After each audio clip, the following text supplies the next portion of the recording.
Rem Show Battle Report, brand new this week, featuring the Nurgle army that Stu's brought. I know it's weak. We're gonna have Order versus Chaos in an epic almighty clash.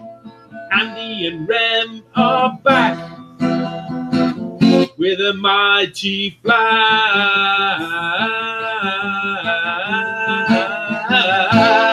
Hey! At Warhammer World. Welcome one and all to an official Andy and Rem Show battle report from Warhammer World in still picture form.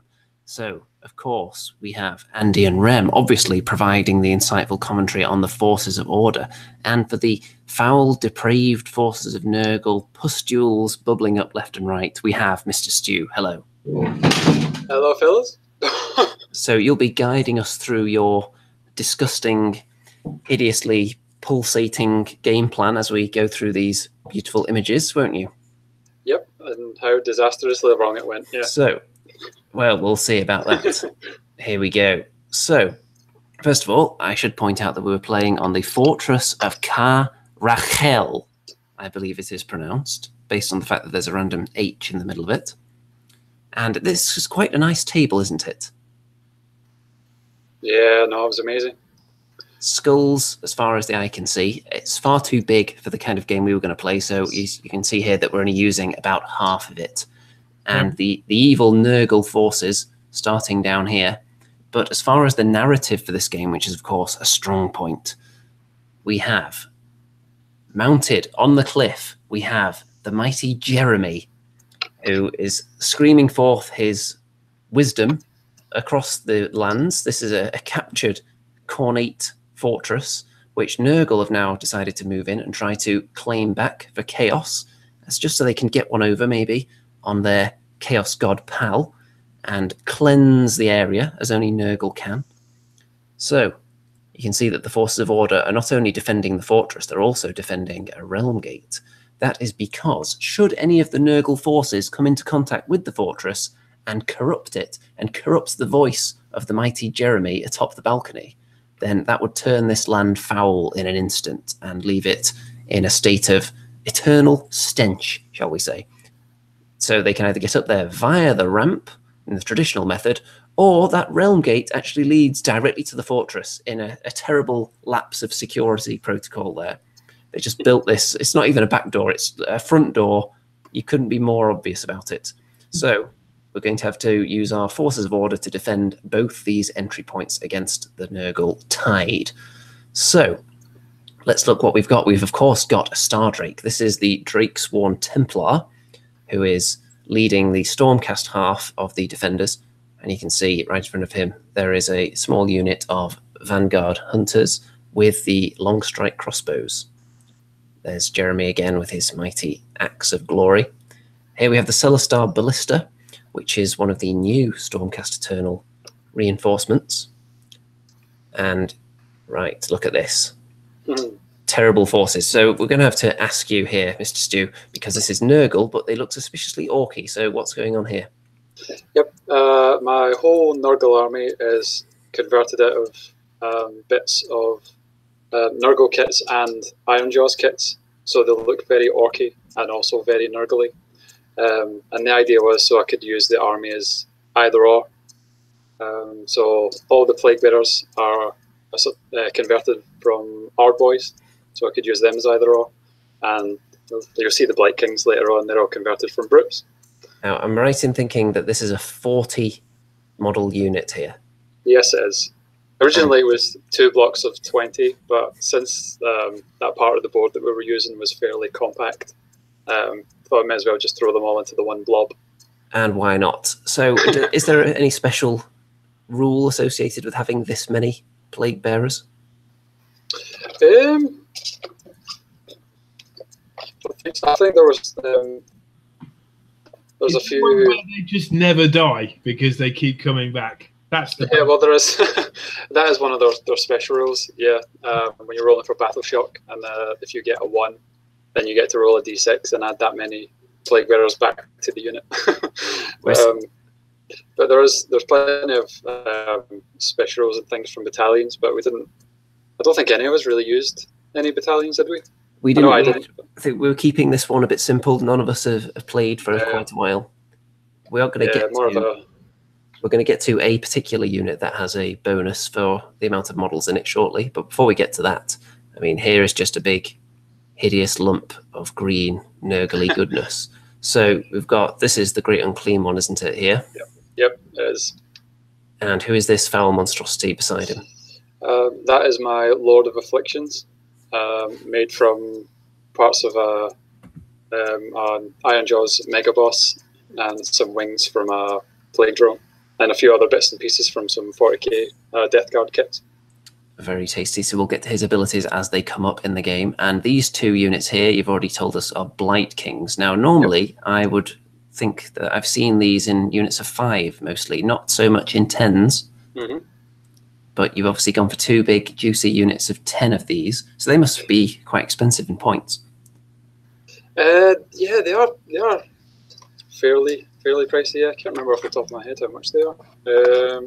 But I can check. They are.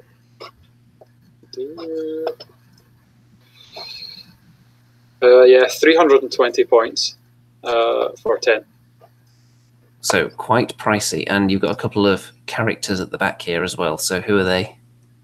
Yep, that was that. My War Chanter is standing in as a sorcerer because I couldn't get my weird knob finished painting him in time. And then to the left of him is a Lord of Plagues, who's a never so slightly converted Mega Boss. Right then, so there are the foul Nurgle forces. Yep.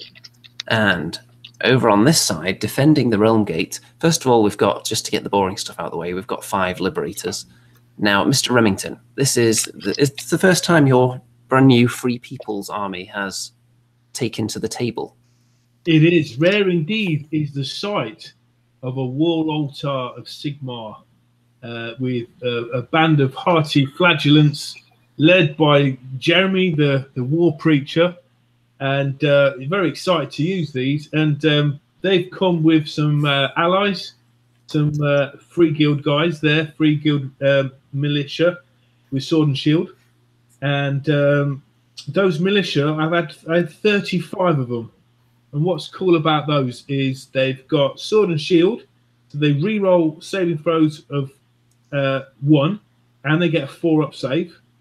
And they get +1 to hit if there's more than 20, and they get +2 to hit if there's more than 30. So these guys were what you call a traditional anvil. They stay in the fight for a long time.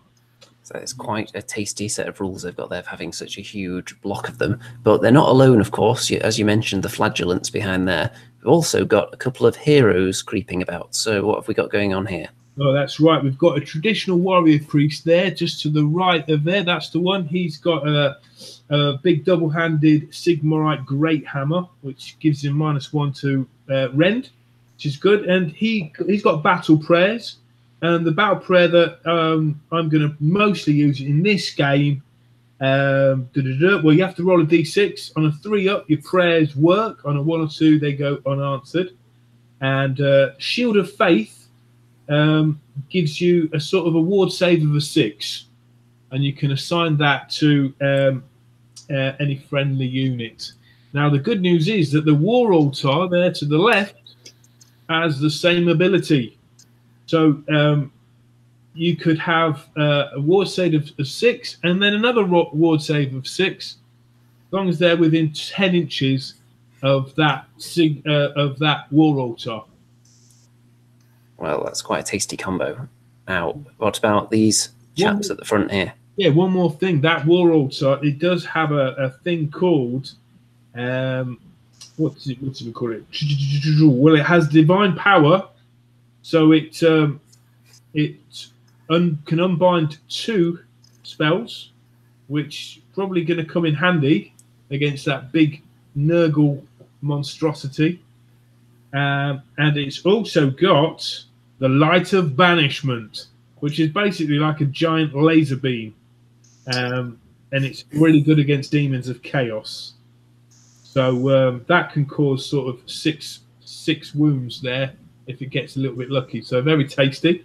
Now, yeah, I've got a fire wizard there from the College Arcanate.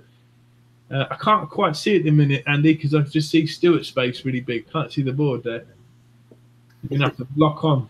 Well, you need to personally lock onto it then. Ah. There you go. Oh, good lad. Wow. I believe you've got a couple of witch hunters in here, haven't you? Yeah, I've got 2 witch hunters there. They're one of them. They're both rocking dual pistols, and they're rocking great swords. That's it. Now I calculated the points for all this, and it was a little bit over 2,000 points. For our forces combined, a little bit over the limit. So if we get an absolute crushing victory, then there'll have to be a little asterisk next to it at the end.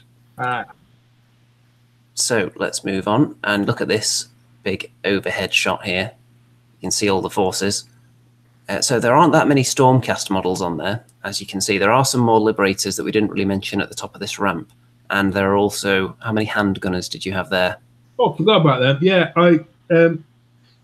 Yeah, I mean, obviously, when you're doing War Scroll Builder, it only lets you go up in, 10 to 20 or 30. But I think I had 12 in that unit, and the Flagellants I had 15. And do you know what I mean? I didn't have even numbers. So yeah, only 12 gunners there. And to the right, or the top, to the right of the Star Drake, I've got a gunsmith there. Yes, just the one sniper-looking chap on the top there. That's right. So the Forces of Order have set up these 2 defensive regions here, and we'll see if we can repel this hideous incursion. So, of course, the first dice roll of the day with the Cry of Remington that goes up. Do I really need to tell you what the result was? Clearly a 1. And then, as you were feeling generous, you allowed our opponent to use one of your dice as well. And it was a 6, obviously, because the Cry of Remington only fails for the man himself, apparently. So that meant that the forces of Nurgle are going to elect to go first because they want to get right up there and not get shot quite so much. And immediately, so this guy has some pre-game abilities or command hero phase abilities, doesn't he? No. He must have used one of them to take down one of these Liberators because one of them's dead. Oh, it was actually the Lord of Plagues that used the command ability. Oh, was it? Which is the guy with the big sword. Yeah. Incorrect photography already.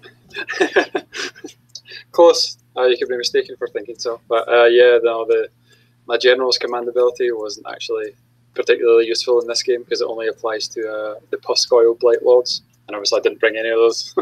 Right, so one of the Liberators immediately summoned back up to be by Sigmar's side. And this guy looks like he does something as well. Yeah, yes, he is. Mystic Shield there. Yeah. So nothing too complicated about that. And speaking of the standard spells, we should have pointed out as well that Jeremy on the balcony, the only spell he has access to is an Arcane Bolt. So the unit of Blight Kings with Mystic Shield, they're already tough enough to shift. Now they're going to be even tougher. So there is the full advance of the Nurgle forces.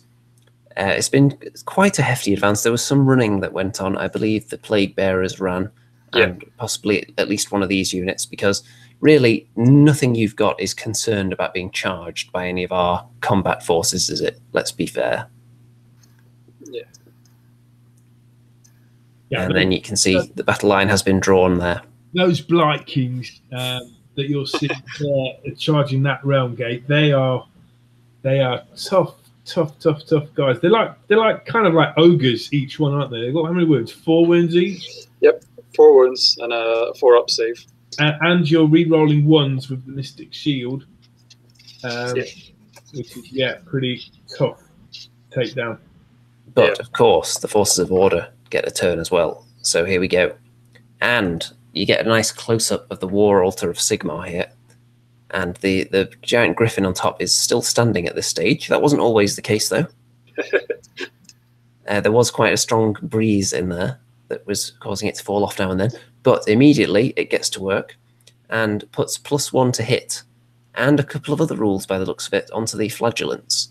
So that ability, that's what else is it? It's +1 to hit in combat. Yeah. And is that it? I think I had +1 to charge. Did they get a bonus to their charging or something? +1 to hit, charge, and run. Yes, that's what it says. Yeah. Just trying to read Remington's handwriting there. Yeah. So a few bonuses dished out onto them. Now, I've got to point out that, you know, that 10-inch bubble that goes around that wall altar, strictly speaking, only applies to devoted of Sigmar units. But we sort of, as it's a friendly game, we extended that to all friendly units.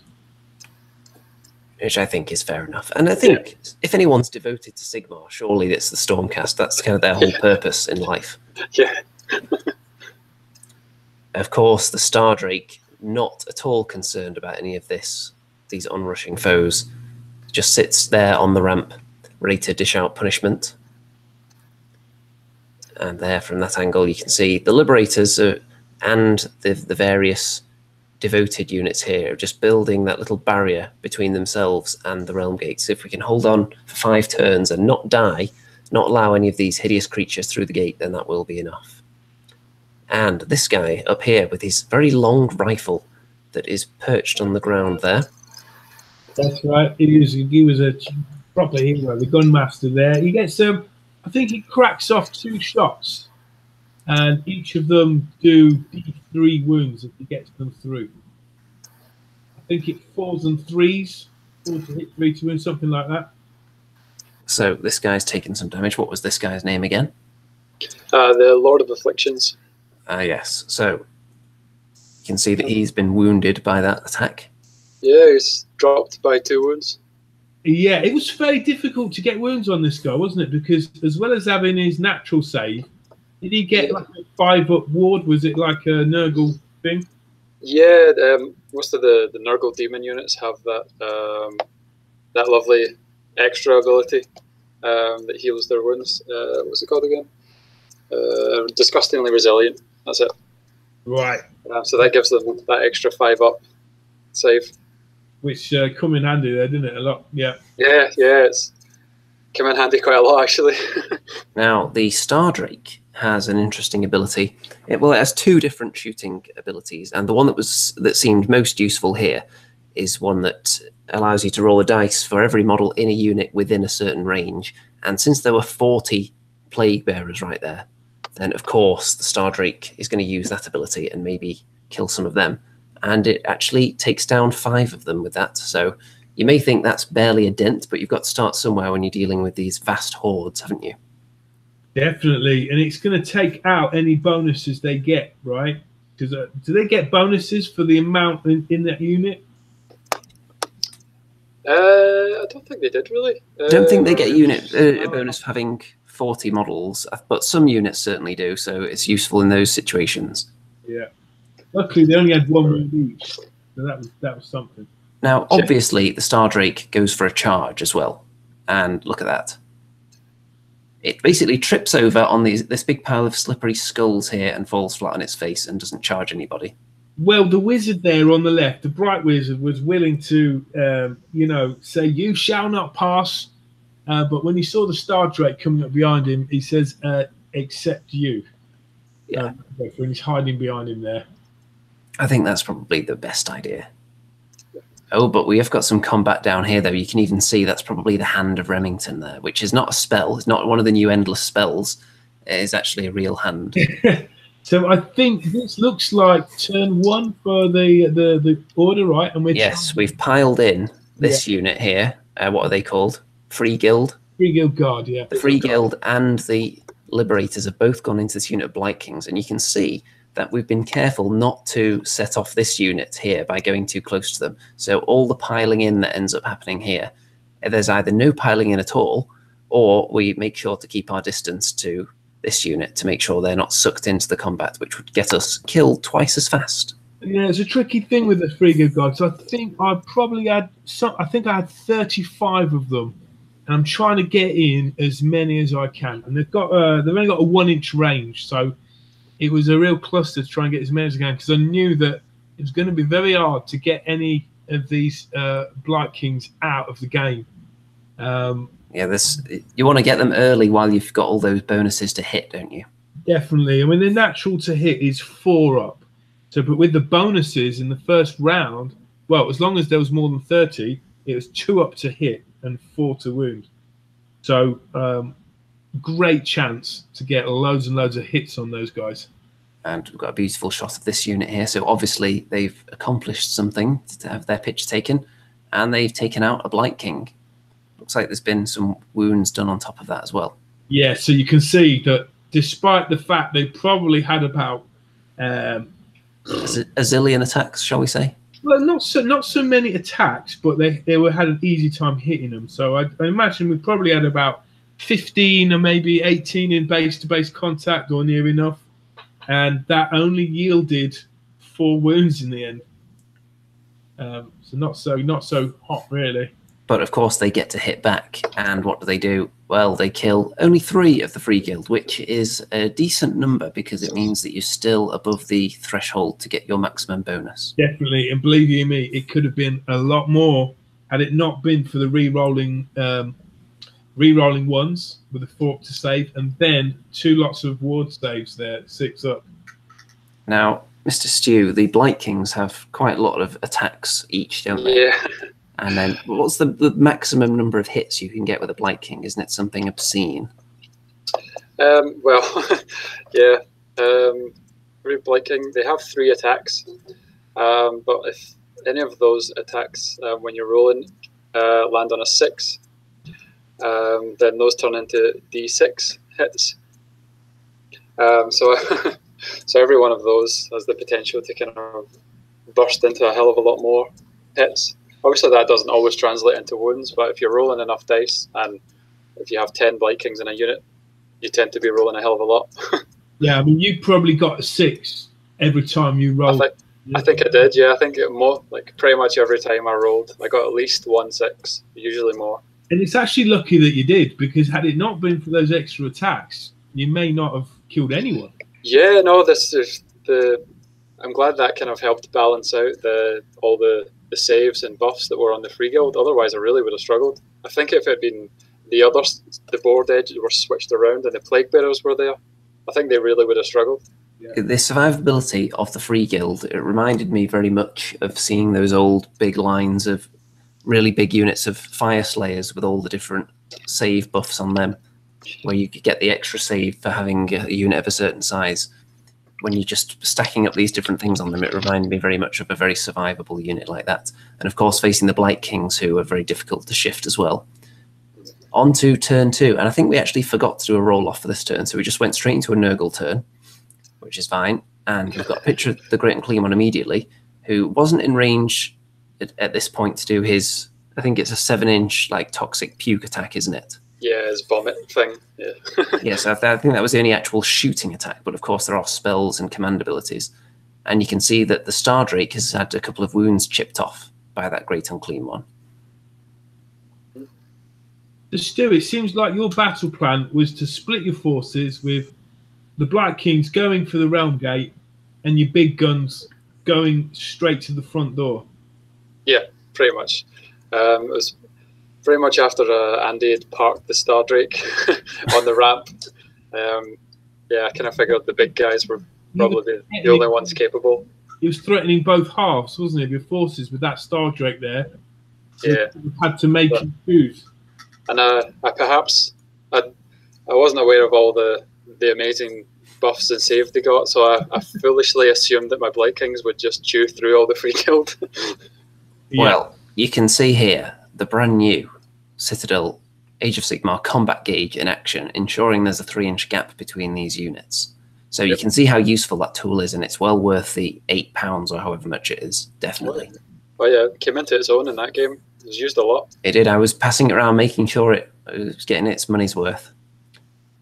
So here you can see it's getting very congested now, because there's going to be clearly a big fight here, a big fight around here. We did establish that units could move up the side of this ramp as well, just so it wouldn't become too much of a big scrum right there. Yeah. Now you see those handgunners to the bottom left of the page. They don't really have much of a range, but I think we moved them in the first round to focus fire on that Lord of the Flies. No, I mean, not the big Nurgle one, the flying one. Didn't we? And yeah, they get a bonus if they don't move and they shoot. So, but we had to get them in range. But they were, I think they got 2 wounds on your guy, and he saved them both. Yeah, I think that's right. They were pretty ineffective there. And what about your big crossbows, Andy? There. Well, they repeatedly missed at this stage of the game. What is So it? wouldn't be too concerned about them just yet. We may not be mentioning them too much until maybe the end. What about this celestial ballista thing? Well, I think the less said about that, the better as well. But we'll get to it. I'm sure there is another picture of it coming up at some stage. So now there's a reason that this guy has gone into the Stardrake here. And would you like to tell us about that ability that gave you so much confidence that you could fell this mighty chosen beast of Sigmar? Yes. Well, I figured, the Lord of Blights, Lord of Afflictions he's fairly handy in combat, and I gave him the Nurgle specific artifact called the Rustfang, which I think is within 3 inches. You can choose an enemy unit every turn, and it gives them -1 to their armor save for the rest of the game, not just for that round. Yeah, so I can see how that would be very handy against something like the Stardrake. So, it's going to take some time to chew through. Yeah, even giving the Stardrake just -1, a kind of permanent -1 would be a lot of help. Yeah, I mean, I was moving my devoted Sigmar around that way so I could have the ability to heal Andy Stardrake, because the battle priests, the warrior priests, they have a battle prayer that can get back D3 wounds. He's going to struggle to get over there, though, isn't he? Because, as you can see, the second unit of Blight Kings have gone straight into the Flagellants. Yeah. So all the Blight Kings are now in combat. However, because of the distance they rolled on the charge, it wasn't as high as it could have been, perhaps. So that means they're not going to be able to pile in with everybody. And this is a very interesting point that came up multiple times throughout the game. The Flagellants actually want you to strike first and kill some of them, because then they get bonuses. So not only did the Flagellants want to strike second, because it would limit the amount of Blight Kings that would get to fight, because if they pile in second, of course, there'll be more Flagellants nearer to them to fight. It also means that the Flagellants will be better at striking back as a result of taking casualties. Exactly right, Andy. If they get if 5 of them die in one battle round, then they double their attacks. Now, they've got 2 attacks each normally, so now the remaining ones are on 4 attacks. Unfortunately, it's a 5 up to hit.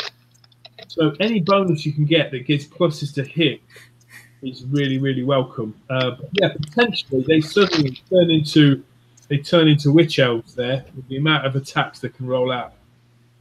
Now, this is a very cinematic shot here with that shallow focus going on. So, What does he do? Well, he puts more wounds onto the Stardrake, who is now down to 11. So anytime you can take wounds off a big beastie, knocking them down a threshold potentially, it's always worth doing. And we obviously choose to activate our free guild first, because they're still getting lots of bonuses to hit because they haven't been knocked down below the required number of models yet. So we decide to go with them first. And they take out another Blight King. So whittling them down, aren't we? Yeah, slowly. Is it enough for a battle shock test there? I don't think so, is it?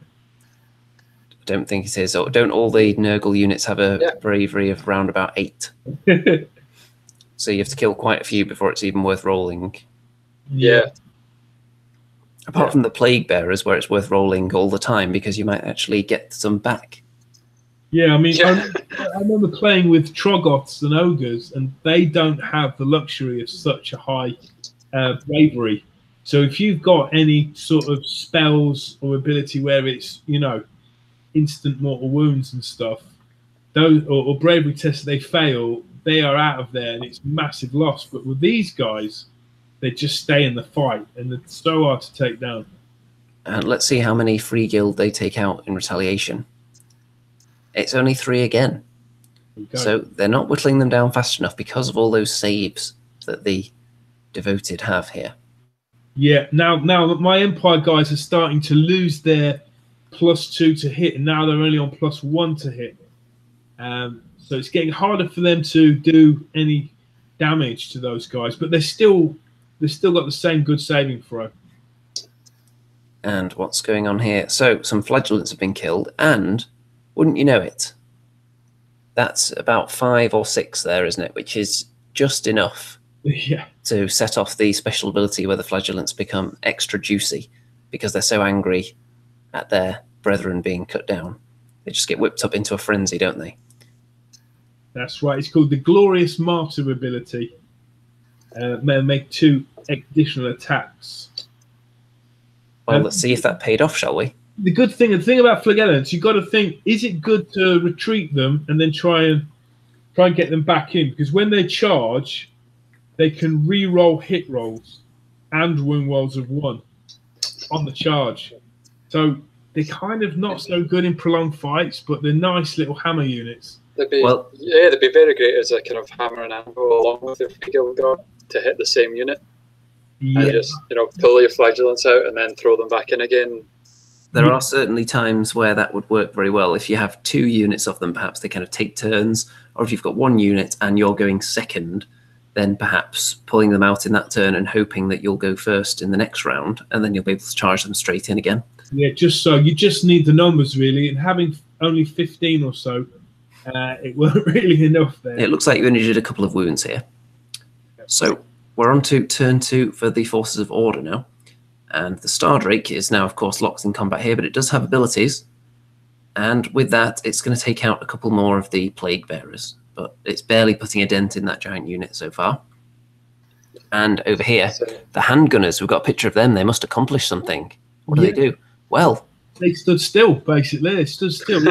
Shots off. Now, if you look at that Fire Wizard there, I think he did the deciding blow because Stu's magic was pretty much negated with our unsummoning. The sort of Bright Wizard or Fire Wizard. He was just dispelling everything. Yeah, when I rolled for his Fireball spell, which I think was something like a 6 or a 7 up to roll, I was rolling 10s and 11s, so Stu wasn't able to dispel them. Bam! The Fireball whacked right into this this devilish winged beast, and up in flames Nurgle went. You can always tell when one of us has forgotten the name of a unit because we'll just have to conjure up some kind of really visual, hideous description of it. Lord of the Blights, is it? Something like that? Lord of the Afflictions. Lord of the Flies. Maybe they should call him that. Lord of the Flies is better, actually. Well, you know what they call him now? Dead. Okay, and, oh well, the Star Drake, of course, is going to charge again, you would think. But what's that? Oh, it's only 4 inches. So our plan here, because the Star Drake couldn't move in the movement phase because it was locked into combat and we wanted it to charge, we thought, well, we'll shoot down that hideous creature that's fighting it and then it'll be free to go off and charge in the charge phase. Well, it was free to go off, but it was also free to slip in that big pile of skulls again and humiliate itself. So that's 2 horribly failed charges for this Star Drake now. It's fair to say that is a game changer. It could be because now we're not going to be able to choose where it's going to get into combat, and the enemy are going to have a choice of whether to engage it now, and potentially it'll stay out of combat for longer than it would have done otherwise. We shall see, though. So there's the overhead shot, and you'll notice there were no pictures of the ballista or the long strike crossbows. That's because they missed again. Now into the combat phase, and you can see what a beautiful mess it is here. They really look good, these free guild, when they're right in the thick of it. All the poses, they look very action based to me. Yeah, very brave them guys, considering they're most likely going to be turned into plague bearers eventually. They're rife with dynamism. Yeah, for old 8th edition models, I think the free guild guard actually hold up pretty well. Yeah. And they're kind of actiony poses. Yeah, you definitely see the poses more now than round bases, don't you? I think when they're on square bases, people are just literally trying to fit them in. Yeah, they do get a kill as well. There you go. Yeah. A dead Blight King. So he's down to 7 Blight Kings on that side, but he got another 3 dead kills there. Or is that just 1 round? That's 1 round. They take out 7. Wow. So they're showing what they're made of now. Those Blight Kings. They're starting to chew through, and maybe we're going to get a bit nervous here. Yeah, but we've got the Mighty Liberators in there. What do we need to be concerned for? I think in that round I managed to get, when I was rolling to hit, I managed to get 5 6s. An obscene amount. Yeah. One of the Blight Kings is killed by the Liberators, though. Yeah, I mean, we didn't have to. Normally, those 3 Guild Guard would be running away at this point, but they didn't have to take bravery tests because they're within 10 inch of that war altar. Yeah, very, very handy. And there's going to be more casualties inflicted, though. And it looks like 5 Flagellants are killed again, which again is enough to set off their bonus attacks. So that's the number you don't want to kill. You'd rather kill just less than that each time, ideally. At this point, it is the last hurrah of those Flagellants on the left that are left, because, I mean, against foes that have 1 wound and that are not very armoured, these guys will be really effective. But against multi-wound armoured things like the Blight Kings, it's literally like hitting a tank with a stick. Yeah, you put them in there against 40 grots or something. Make sure they strike second so that you can lose a few first, and then just whip them all down. Yeah, if you manage to charge them into those sort of 1-win Plague Bearers, you know, even with their extra saves and stuff, I think you still would have managed to cut down quite a lot of them before the Flagellants went down. Yeah. The Liberators are starting to fall. They don't really stand up to Blight Kings, stat-wise, so a couple of them have gone now. There you go, they've been summoned back up to Sigmar's side on his throne. And this is the War Priest down here, isn't it, who's got into the action? Yeah. Yeah, now the Excelsior War Priest, he can heal up D3 wounds. So that's why I brought him round to go near the Star Drake and help out. I think he has something like 2 or 3 attacks, 4s and 4s, dealing 1 damage, no rend. So it's only a shame he didn't have his little pet with him as well. Yeah, I forgot to bring his Gryph-hound. Or either that, or he just got lost. He saw something in that realm grate, and he ran through it thinking it was some kind of like little snap. Well, who needs a Gryph-hound when you've got the Warhammer Age of Sigmar combat gauge?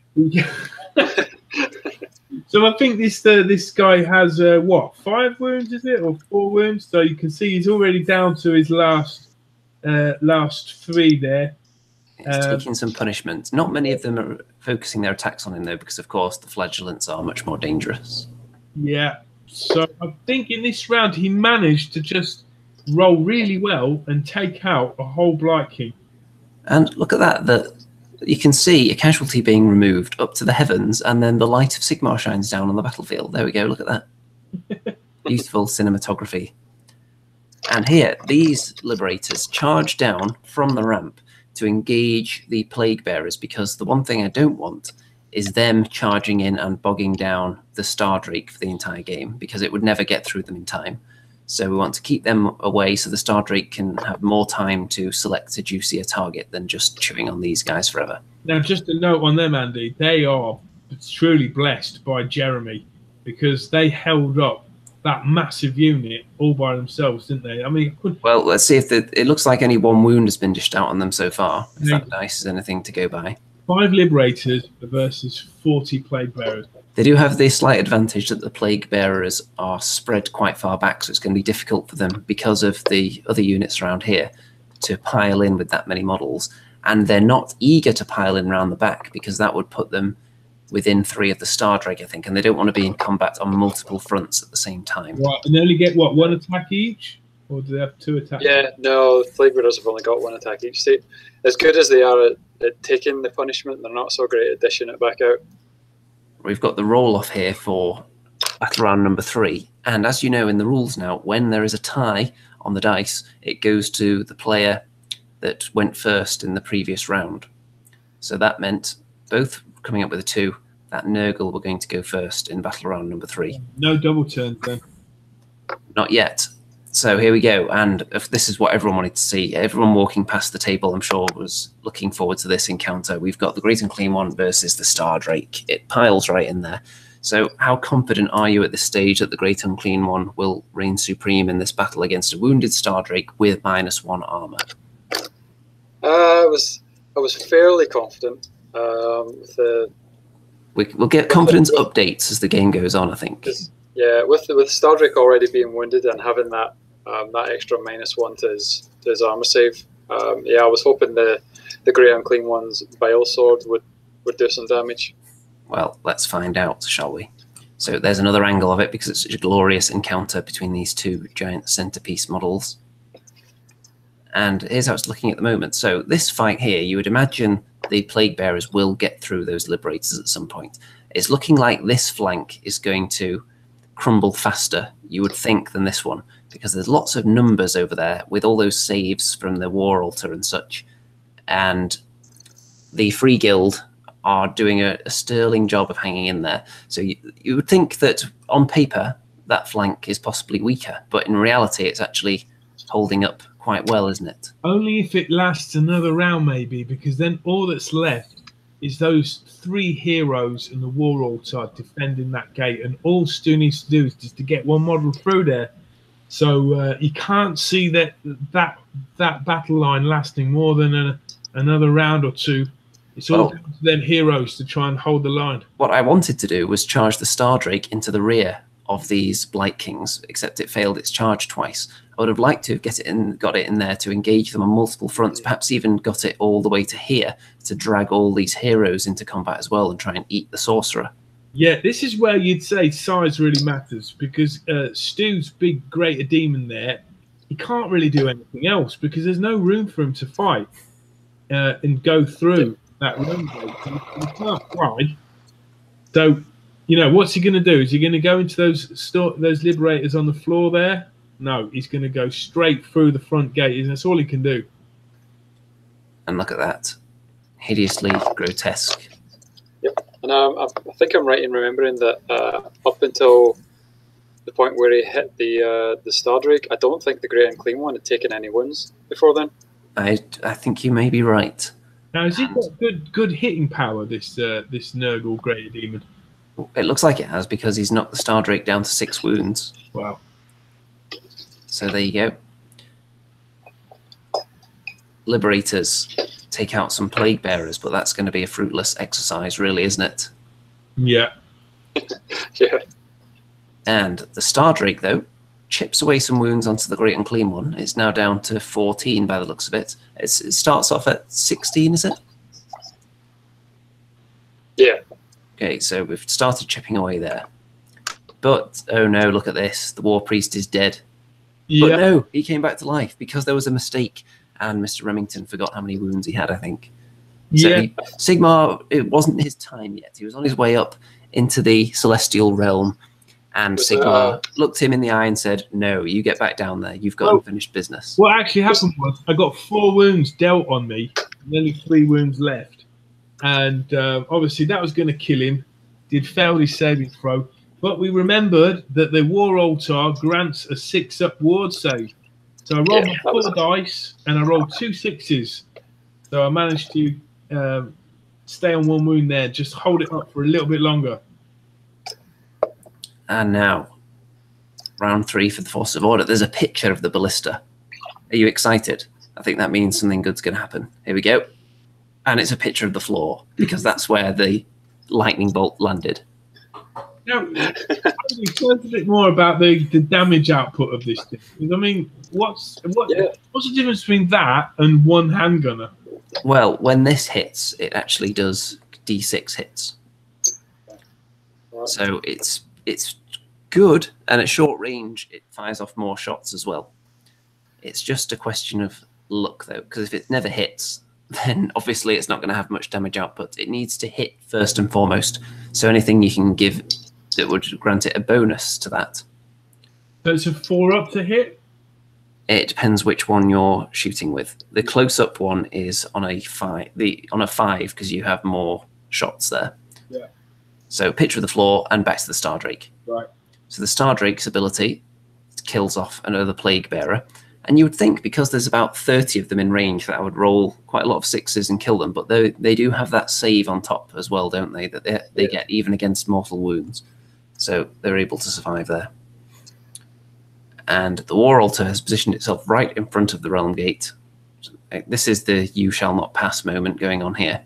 Yeah, and you can see there that they've just got the Witch Hunters, 2 Witch Hunters, and a Warrior Priest there. And those Witch Hunters have got just close enough to that Greater Demon just to fire their blessed pistols into them that grant D3 wounds against demons. Has the War Altar damaged the Great Unclean One as well? Knocked a few wounds off it. I believe it did. I think Yeah, it did.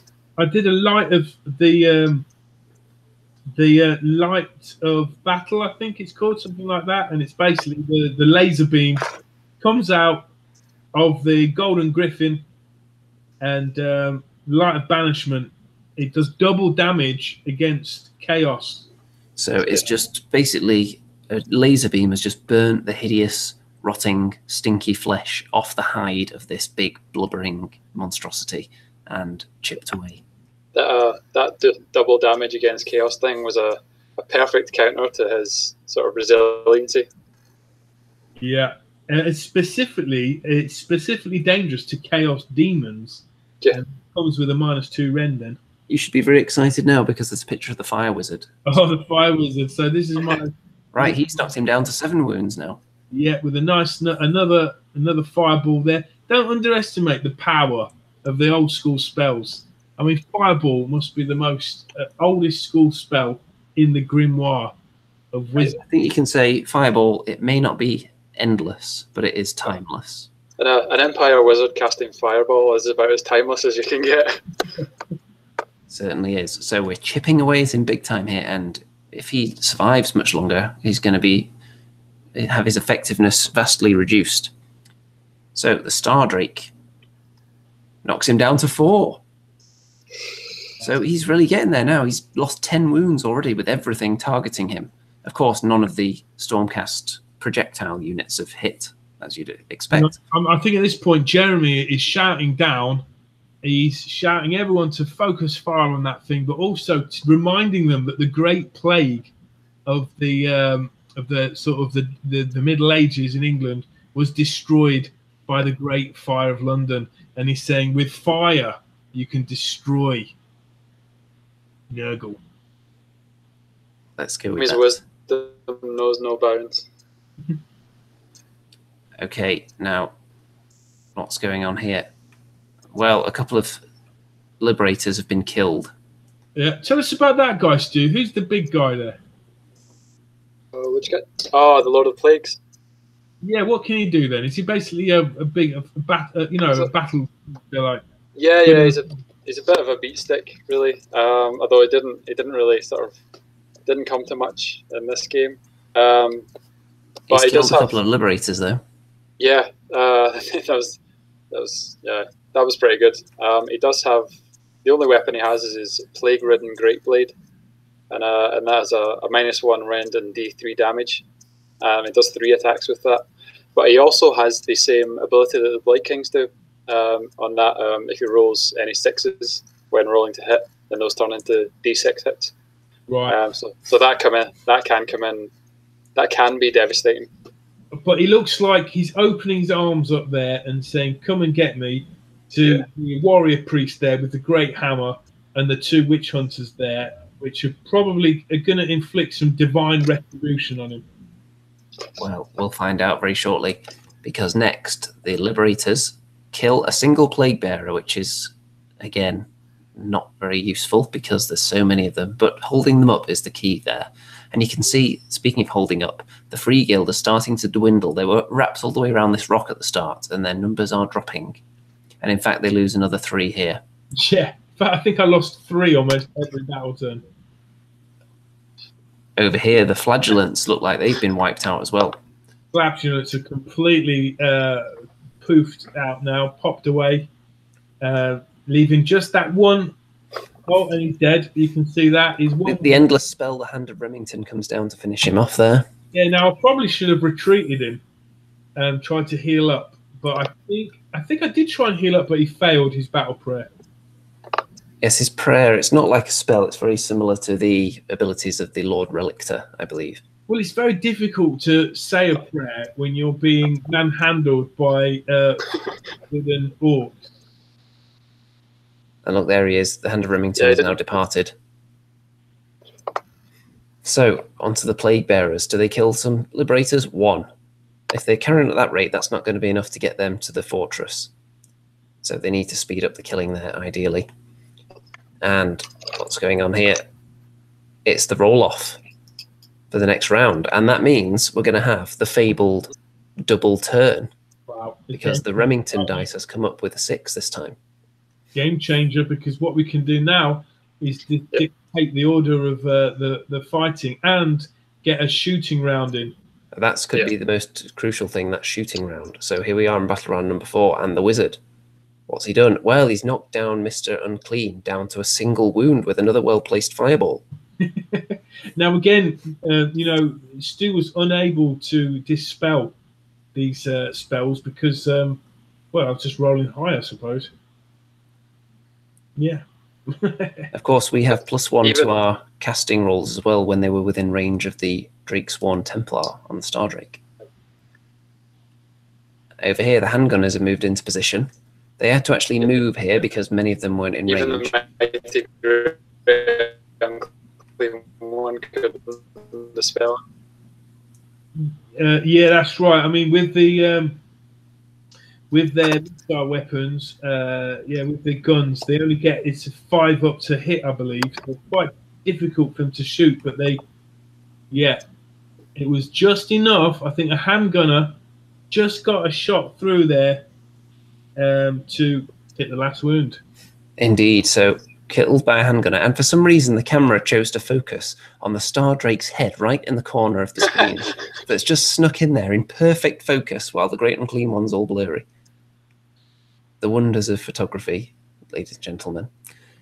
And here, I think that was now, that's freed up the Star Drake now, because it may be wounded, but this fight, it was not going our way at all. Another round of the Star Drake being tied up would have meant that the Blight Kings down here could have steamed into the War Altar and then been right at literally the gate.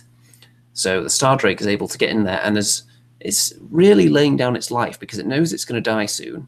So it's trying to lock into combat as many of these units as possible and hope to survive a round to slow them down. So let's see how that works out. You shouldn't underestimate that great a demon dying, because these guys now are thinking, oh dear, our leader's dead. And the Star Drake is now flapping its way down to us. Flapping its way into our hearts. That was the handgunners didn't really do very much early on in the Plague Bearers. So I forgot to have an ability that it's a cloud of flies thing. So they give anyone shooting at them -1 to hit, or -2 if the unit has 20 or more models, which of course the Plague Bearers definitely did. Yeah, so so when it came to one instead, they didn't have those negatives to their hit rolls. Yeah, and you can see there that the witch hunters have gone into that that plague lord there, and the warrior priest has charged into those Blight Kings there that had just pretty much annihilated the Free Guild. So yeah, we're just throwing everything in their last line of defense, pretty much. Yeah. And you can see the Star Drake's being surrounded by Blight Kings, and he's going to suffer a lot of attacks now. But of all those wounds, saving on a 4+, with only a few wounds on the Star Drake left. Look at that for a roll. Amazing. I think Sigmar is smiling down, shining his blessing down upon us here. Because look at all that. Only 4 wounds get through. But he loses effectiveness when he gets wounded. He does, but at this stage of the game, all he needs to do is stay alive and hold them up for another turn. And look at that, he was down to 2 wounds. If 2 more of these had failed, he would have been dead. Look at all that. Sigmar be praised. Okay, and look at this. The Witch Hunter. The Witch Smeller Pursuivant. Look at that lovely riposte he's got there with his fence blade there. Yeah, it was his silver sword or something you killed him with. I think he had a great sword attack. I think he might have took some damage off him with his with his blessed pistols there in the shooting. Yeah, yeah. Don't think the Lord of Plagues realised that your guys were packing heat. So yeah, So he's down. The plague is suffering.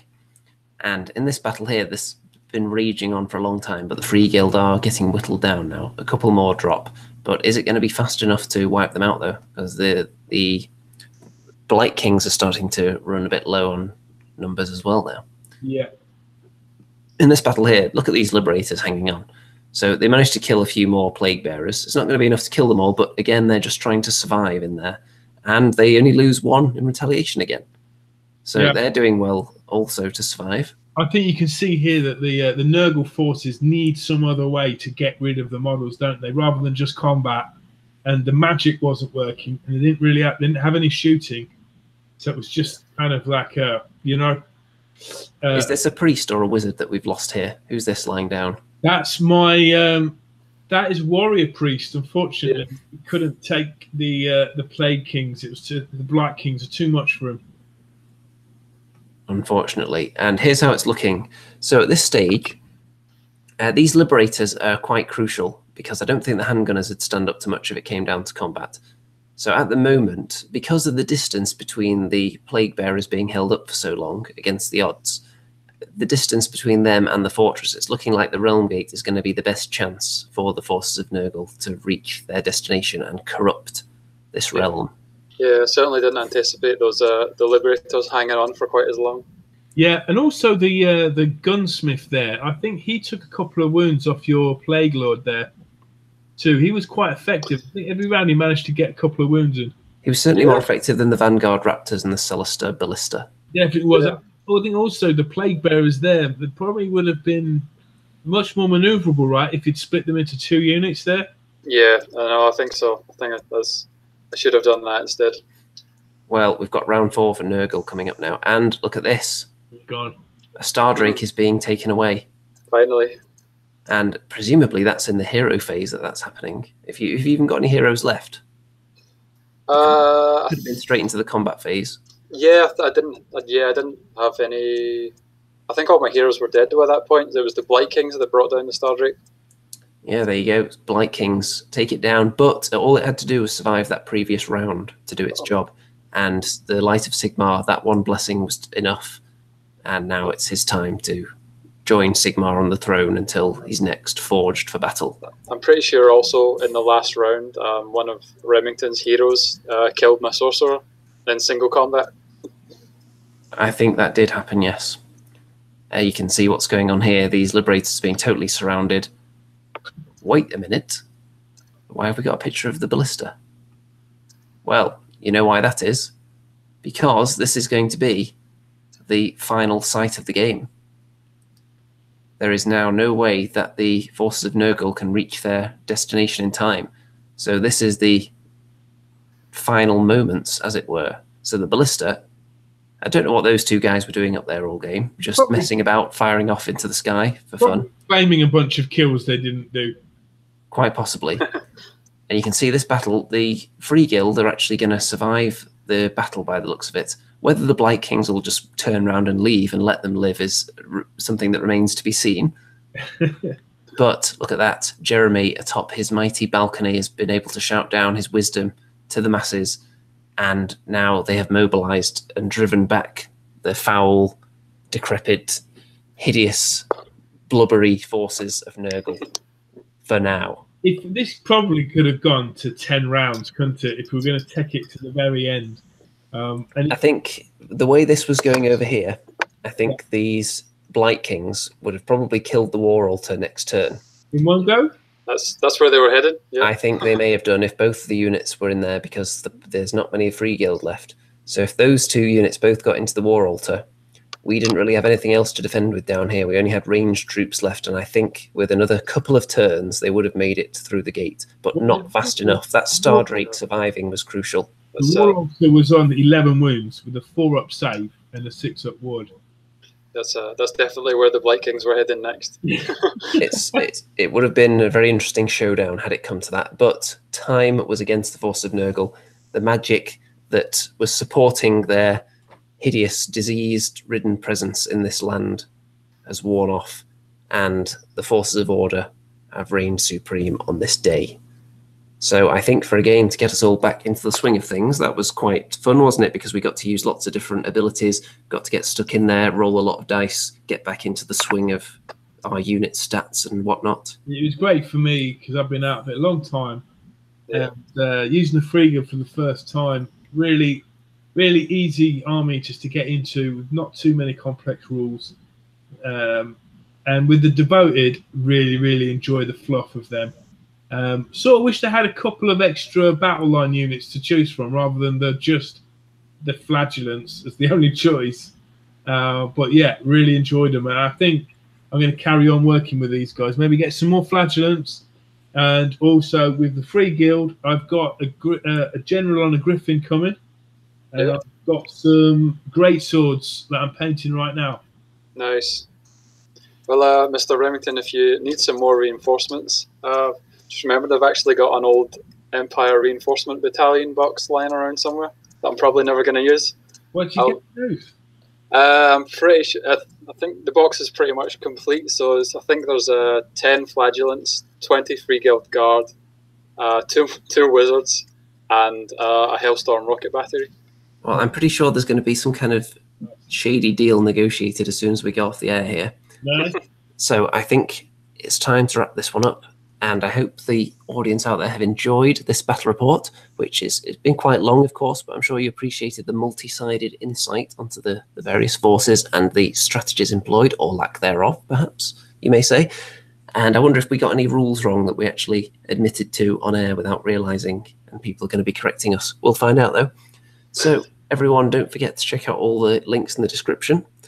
And don't forget to check back for more battle reports, because there's going to be another one being worked on very shortly after this, because there was a second game at Warhammer World from this session, so you can look forward to that. Not only that, there's going to be a show soon as well, in which we'll discuss our various adventures and our thoughts on the latest goings on in Age of Sigmar as well. While you're there, Andy, it's fair to mention that a lot of people recognised the obviously 3 A-listers walking the building. They're not going to be ignored there, and we got accosted, didn't we, in Bugman's Bar? We did, and there's going to be pictures of that pictorial evidence that people can see on the show of the celebrity encounters. So thanks, Mr. Remington, for your insight. Thanks, Mr. Stew, for your hideous, bloated, pus-filled insight. No problem. And it's one time you can get away with saying something like that to somebody when they're a Nurgle player. Yeah, pretty much. And all that's left to say, I suppose, is good night out there, whatever you are.